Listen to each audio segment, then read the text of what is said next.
न करिए रे।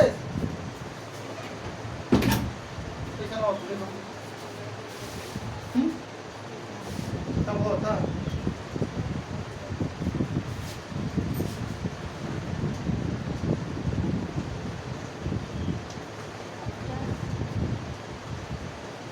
आई ना, जा जा जा, चालू हो जा, काम बंद कर, कभी हल्ला न करी।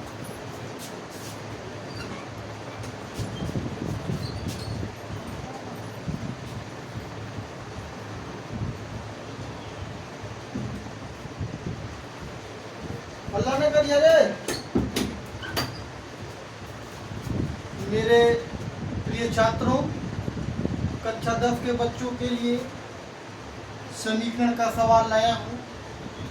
हमने पहले ही बच्चों को बताया कि समीकरण के सवाल अलग अलग टाइप के होते हैं। तो यह अलग टाइप का सवाल है कि निम्नलिखित रैखिक समीकरण युग्म को हल कीजिए। इसमें 2 सवाल हैं, ठीक है। तो मैं पहले सवाल को हल करके बताता हूँ। तो पहला सवाल हल होता है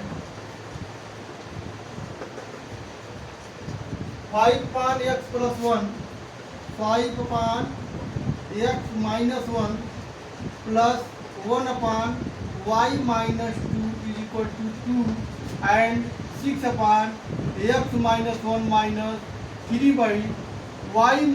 2 = 1, ठीक है। अब हम मानते हैं, क्योंकि सवाल जो है मान लेंगे तो छोटा हो जाएगा। माना x - 1 बराबर कोई भी संख्या मान सकते हैं। हमने मान लिया r मान लेते हैं। x - 1 बराबर r एंड y - 2 बराबर t, rt मानते हैं। तो r इसको t, अब इसके स्थान पर x - 1 के स्थान पर r, यानी कि 1/, करके लिखते हैं। तो यहाँ पर गलत हो गया, 1/x - 1 एंड यहाँ पर हो जाएगा 1/y - 2। अब लिखने में आसानी हो जाएगा। 1/x - 1, 1/x - 1 के स्थान पर हम r लिखेंगे। तो 5 में r का जो है मल्टीप्लाई कर देंगे, हो जाएगा 5r। सो 1/y - 2, 1/y - 2 यहाँ पर हो जाएगा t, 5r + t = 2, समीकरण नंबर 1। ओके। अब यहाँ पर हम समीकरण नंबर 2 बनाते हैं इसको।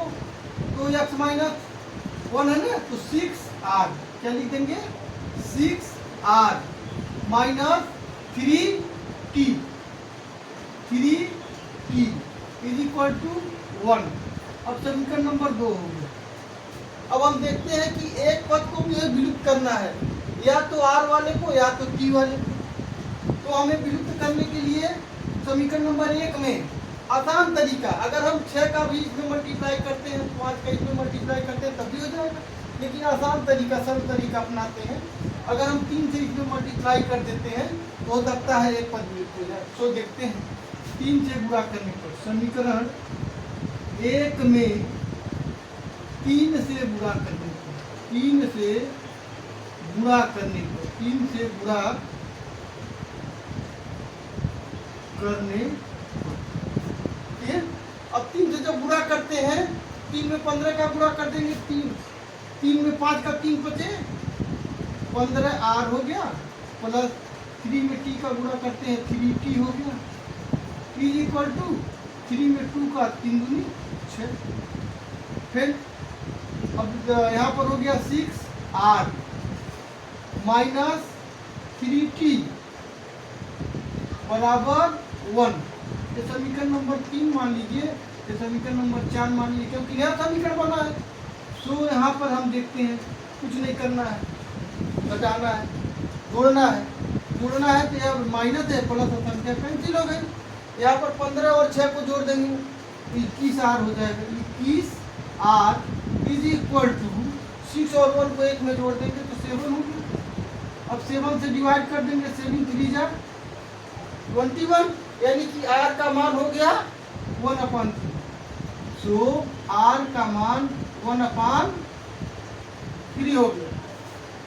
इसी प्रकार से हम टी का मान निकालते हैं, तो आर का मान समीकरण नंबर 1 में रख दीजिए। आर का मान समीकरण 1 में रखने पर, अब समीकरण नंबर 1 कहाँ पर है? ये समीकरण नंबर 1 है 5r प्लस टी। तो आइए 5r plus T is equal to 2। इसमें हम r के स्थान पर 1/3 रखते हैं। 1/3 plus T is equal to 2। अब जो है 5/3 हो गया, 5/3 plus T is equal to 2। अब हम 5/3 है प्लस है, राइट हैंड साइड में जाएंगे तो माइनस हो जाएगा। तो T is equal to 2 minus 5/3। तो टी इज इक्वल टू इसका हमने एलसीएम का, इसके नीचे कोई हर नहीं है, हम 1 मान लेंगे और 3 का एलसीएम हो गया 3। 3 दूनी 6, 1.5, 3 एक 3 6 में से 2 घटा देंगे, हो गया 4। 1 3 3 3 दूनी 6, 3 एक 3, 1 5 5 है 5। अब 6 में से हम 5 घटा देंगे, 1/3 हो गया। सो टी का मान 1/3, यानी कि आर का भी मान 1/3 और टी का भी मान 1/3 हो गया। मुझे निकालना है एक्स और वाई का मान। हमने जो माना है इसी में हम मान रख देंगे तो आसानी से हल हो जाएगा। सो हम देखते हैं,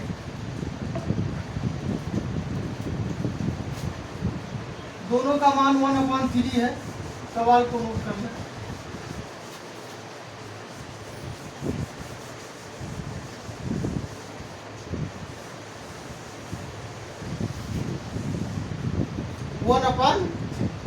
तो इसमें हम रखते हैं 1/x minus 1 is equal to are.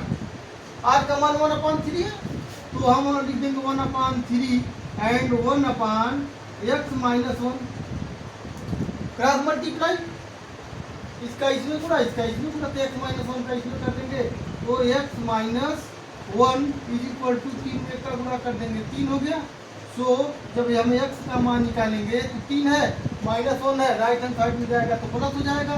तो 3 और 1 जोड़ देंगे, x का मान आपका 4 हो गया। x का मान 4। अब यहाँ पर हम निकालेंगे y का मान, तो 1/y minus 2 equal to T, और टी का मान भी 1/3 आया है, तो 1/y माइनस 2 इक्वल टू 1/3। 3 का गुणा कर देंगे, 3 हो गया y माइनस 2। और जब हम y का मान निकाल देंगे तो 3 प्लस 2 हो गया, तो y का मान हो गया 5।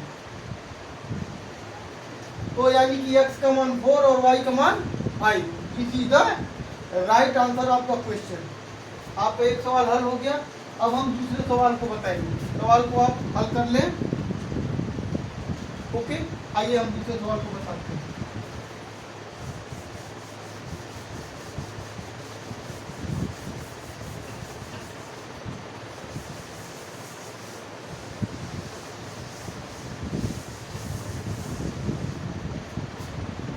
सवाल नंबर 2 सेम वही उसी तरह का सवाल है, ध्यान से देखेंगे। यहाँ पर 15/x minus Y plus 22/x plus Y is equal to 5 and 40/x minus Y plus 55/x plus Y is equal to 13। So x is equal to not 0 and y is equal to not 0। तो हम देखते हैं वही प्रक्रिया होगी, माना 1/x minus Y बराबर r and 1/x plus Y बराबर t। हमने मान लिया है, कोई भी संख्या मान सकते हैं। तो यानी कि 15r हो गया, 15r 1/x माइनस वाई का मान r हो गया 15r plus 22t is equal to 5, समीकरण नंबर 1। सो इसको भी मानते हैं, तो हो गया 40r plus 55t is equal to 13 समीकरण नंबर 2। वही प्रक्रिया होगी। देख रहे हैं कोई भी संख्या जो है बराबर नहीं है, इसलिए एक संख्या को विलुप्त करने के लिए हमें जो है 40 से 15 में, 22 में 5 में गुणा करना है, या 15 का 40 और 55 13 में गुणा करना है। जो सरल हो तो सरल लग रहा है कि समीकरण 1 में 40 से गुणा करनी चाहिए। समीकरण 1 में 40 से तथा समीकरण 2 में 15 से गुणा करने पर चलिए गुणा करते हैं। 40 में 15 का एक जीरो बढ़ा देंगे क्योंकि एक जीरो है ना, और 4 का गुणा करेंगे 15 चौक पे हो गया बेटा 60, 600 हो गया। प्लस एक जीरो है, एक जीरो को हमने बढ़ा दिया, 4 है, 4 दूनी 8 हो गया, 4 दूनी 8 हो गया। टी इज इक्वल टू, यहाँ पर एक जीरो है, एक जीरो को बढ़ा देंगे, 5 चौक का 20, 200 हो गया। समीकरण नंबर, नया समीकरण बना 3 नंबर। ओके, अब 15 से गुणा करेंगे तो यहाँ पर जीरो है, यहाँ पर एक जीरो को उतार देंगे, और 15 चौक का हो गया 60, यहाँ पर हो गया 8 प्लस 15 पचे 75 को 5 हासिल 7, 15 पचे 75, 75 और 7 75 और 5 80 82 हो गया। यहाँ पर हो गया टी इज इक्वल टू, 15 का गुणा करेंगे 15 या 45 को 5 हासिल 4, 15 का नंबर 15 और 4 19 हो गया।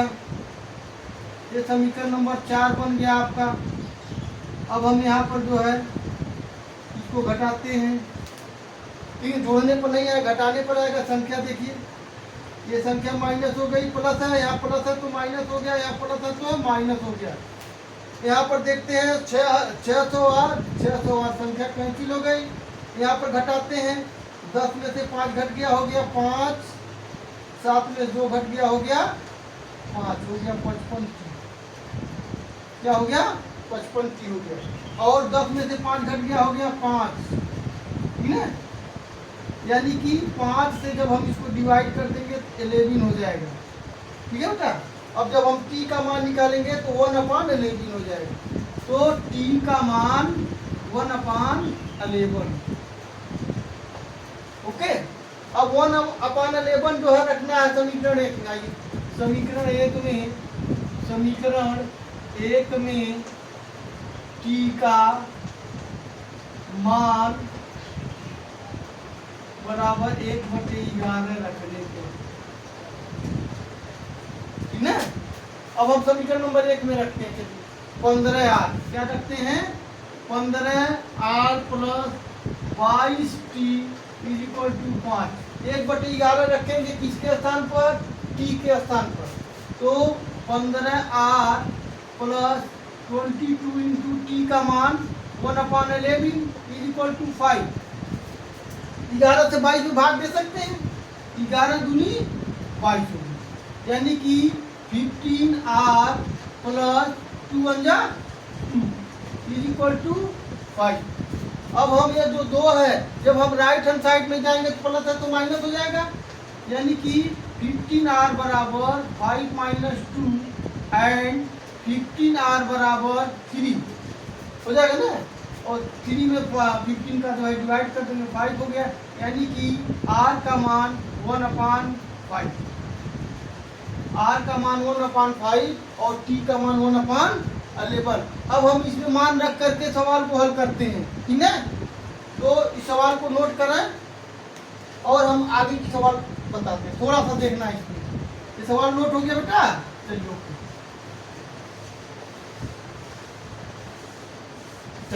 मान तो मुझे मालूम ही है, तो 1/x minus y is equal to r, और r का मान हो गया 1/5।